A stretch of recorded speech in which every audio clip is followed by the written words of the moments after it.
What's up guys, and Funape here.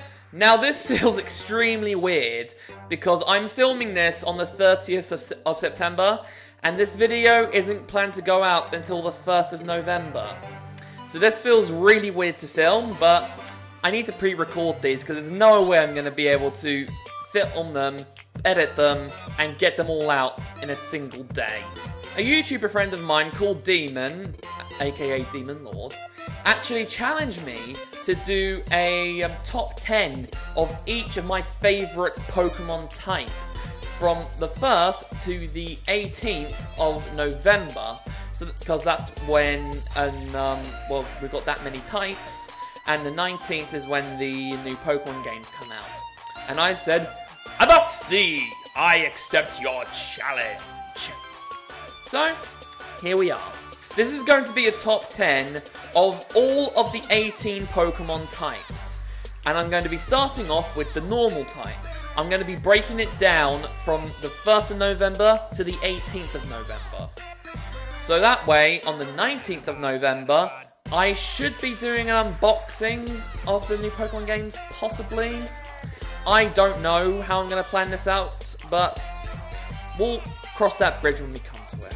Be sure to let me know down in the comment section below if you're hyped about this little challenge that I'm setting for myself, what your top 10 favourite normal types are, and if any video suggestions for the future, be sure to let me know down in the comment section below.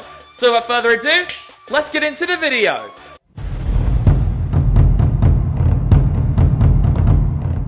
At number 10, we have Pyro. Now, I can't lie, I'm not really the biggest fan of Pyro. I don't love it, I don't hate it, but I needed 10 normal slots and I just needed to fill them up. So that's why Pyro's at the bottom of the list. I have always loved Luxray as a child because I thought it was the first ever lion Pokemon and I really liked lions as a child. And then I later found out that Luxray wasn't based on a lion. So I really wanted a lion Pokemon. And not only that, I would have loved for it to be a lion fire type Pokemon. And then they brought out Pyro, and it was dope. I can't lie, I'm definitely a bit of a bigger fan of the male Pyro design than the female Pyro design, but that's just a personal preference. Pyro is such a good looking Pokemon. I really like its design. And I also really like that part in the anime when it went absolutely apeshit and went and used Overheat in the back of Team Rocket's Mecha Charizard. I really enjoyed watching that episode, and I thought, I just think Pyro is a really cool Pokemon.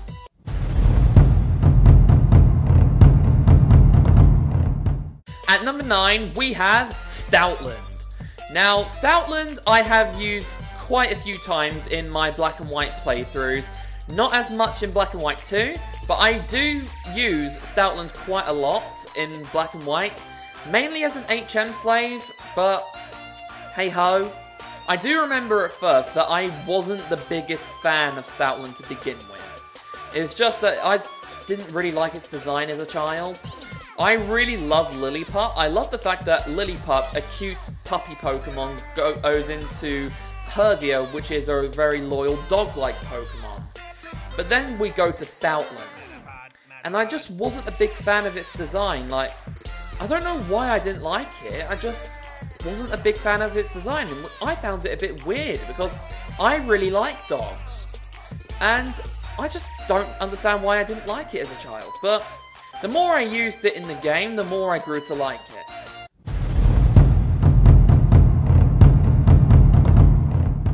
At number 8, we have Bufoland. Now, I've never used Bufoland in a playthrough, mainly because no matter what game you get Bufoland in, you get it extremely late. How I actually really start to like Bufoland was actually watching the Pokemon anime. I really was a big fan of Alder's Bufoland. I especially loved the battle between Alder and Trip in one of their little contest thingies. I don't remember what it was called. But I did really enjoy watching that battle. The fact that I just thought it was really cool. Like, Trip used every tactical design he could think of, starting with Solar Beam to try to get Alder to let down his guard a little bit, even though Bufoland had Sap Sipper. And then he tried to use Leer to lower its defense, and then use Dragon Tail where Bufoland is most vulnerable. I thought that was really, really clever. But then Bufoland would be like, "Nah, bitch, I'm coming your way, motherfucker!" And then it went into a head charge and kicked the crap out of Superior. That, as a child to me, was a really, really entertaining battle, especially when Trip was a massive asshole, and I did not like him at all. So it was fun to watch him get the crap kicked out of.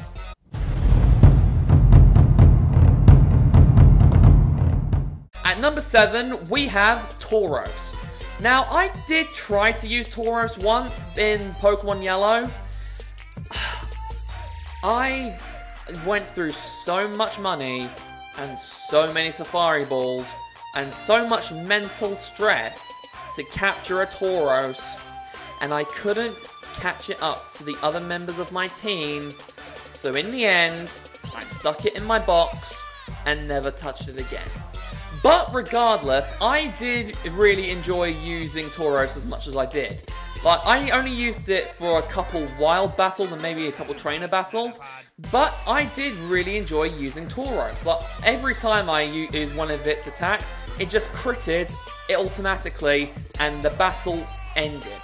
All thanks to its high speed and high attack power, because back in Gen 1, critical hits depended on speed, and Tauros was one fast Pokemon.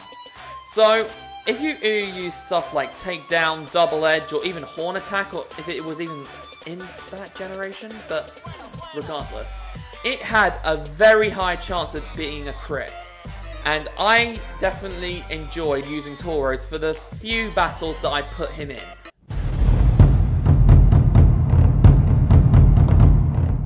At number 6, we have Porygon Z. Now, I haven't used it in a playthrough, but I have used it in competitive style battling, mainly the Battle Maison. In Omega Ruby and Alpha Sapphire, I was trying to complete the Pokédex, and obviously you need Porygon Z to do that because it's the national dex. But when I put my Pokemon in the GTS and asked for a Porygon Z, once I got my Porygon Z, it was a shiny, level 100, and competitively built. So that's why I really enjoyed using Porygon Z. I used it in the Battle Maison, and it helped me win a 20 streak in the singles. So I kind of enjoyed using Porygon Z. Plus, it is a very powerful Pokemon. Not many Pokemon can survive a Hyper Beam from that thing.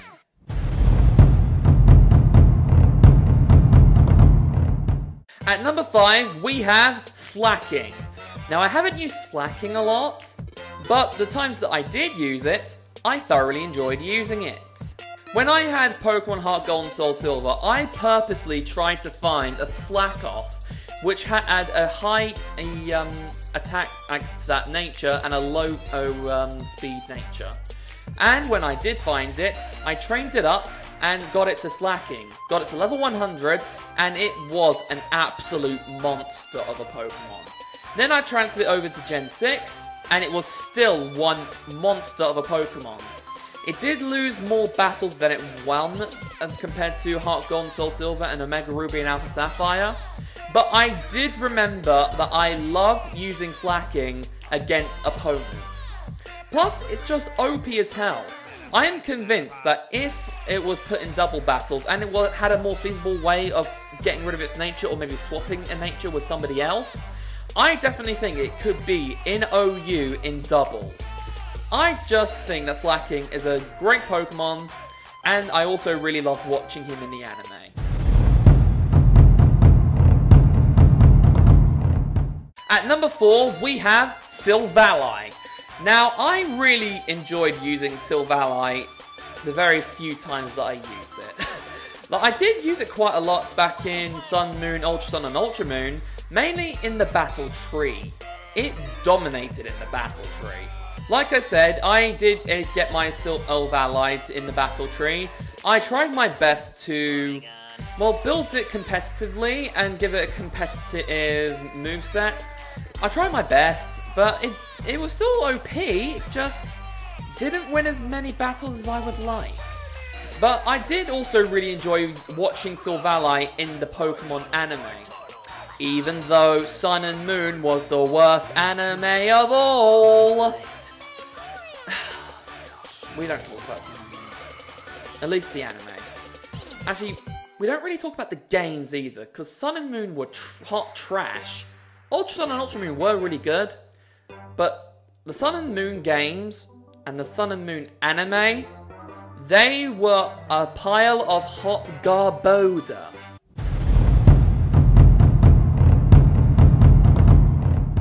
At number 3, we have Kangaskhan. Now, I can't lie, if Gen 6 hadn't given Mega Evolutions to Pokemon, I would not like Kangaskhan as much as I do, because this thing is a beast. For those who don't know, I actually, for the first time, recently beat the 50 streak at the Battle Maison singles, and the main Pokemon that helped me win was a Mega Kangaskhan, made specifically for this. It was competitively bred and competitively built. It was a Mega, and it was by far the strongest Pokemon on my team. I can't exactly remember the members of my team. I know I had a Mega Kangaskhan and I think I ran a Garchomp. I think the third member was a Rotom Wash. Could be wrong about that, but anyways, I do remember that I kicked the crap out of most opponents using my Mega Kangaskhan. Fake Out, as well as Sucker Punch, Power Up Punch, and I think Return? Yeah, I definitely really enjoyed using that Mega Kangaskhan in the singles. It was by far the strongest Pokemon on that team, and I enjoyed using it for every single battle.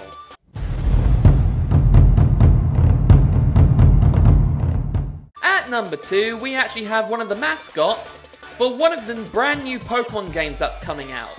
You guessed it, it's Arceus! When I was younger, I was desperate to capture Arceus after seeing the Jewel of Life movie. Then I managed to get at an action replay, so that way I could go and capture an Arceus, because I thought if I wanted to become the strongest trainer, I needed the god of Pokemon.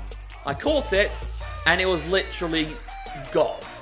Like, it literally destroyed in every single Pokemon battle I was in. I don't even think David enjoyed battling Arceus and I battled him with it when I was younger.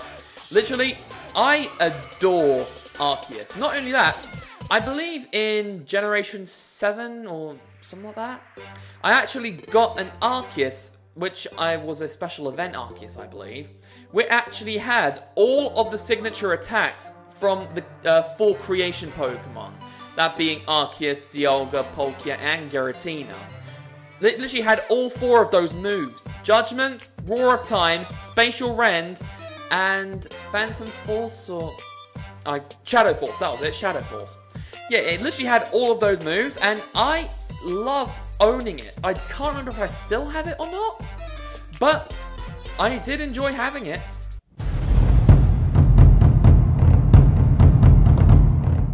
And finally, my favourite normal type of all time is Snorlax. This is by far the most iconic and the greatest normal type Pokemon to have ever lived. I have used Snorlax on several of my Pokemon playthrough teams. I can't even name them all. Like, I adored using Snorlax. Its power, its move diversity, all first rate. I enjoyed using Snorlax in every single playthrough. I believe that I used it on a couple of Gen 7 playthroughs, and quite a lot of Gen 8 playthroughs as well. And in Gen 7, I actually built a competitive Snorlax. I believe it was a Chesto Resto Snorlax, and it was beast. It was honestly one of the greatest Pokemon I've ever owned. Plus, when the G-Max Snorlax event came out, I caught quite a few of them. And I just enjoyed using it as a whole. Snorlax, by far, is the greatest normal type Pokemon ever. And there we go, guys. Hope you enjoyed the video as much as I did. Be sure to let me know down in the comment section below if you enjoyed this video as much as I did making it. If you're going to enjoy this little challenge that I'm setting for myself, what your favourite normal type Pokemon is, and if any video suggestions for the future, be sure to let me know down in the comment section below. Also, guys, the next top 10 type video that I'm going to be doing is the Fire type, my favourite Pokemon type. So, if you can have a wild guess who number 1 is, put it in the comments. I'm sure you'll be able to guess. Did you enjoy the video as much as I did making it? If you did, be sure to give it a massive thumbs up, comment down below, share this video with a friend, and if you're new, subscribe to my channel. It's been Inferno today. Okay, that's all for me, so until the next time, this is Infernape, signing off. Bye!